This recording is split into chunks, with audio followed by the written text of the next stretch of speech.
Afa m bụ Nwaada Chioma, adị m arọ 6, abụ m onye Igbo.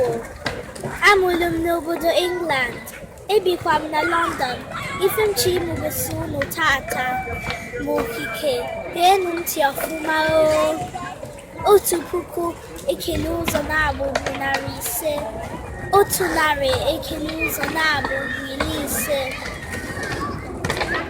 50 ekele ụzọ na-abụ 25, 800 ekele ụzọ na-abụ 400, 400 ekele ụzọ na-abụ 200,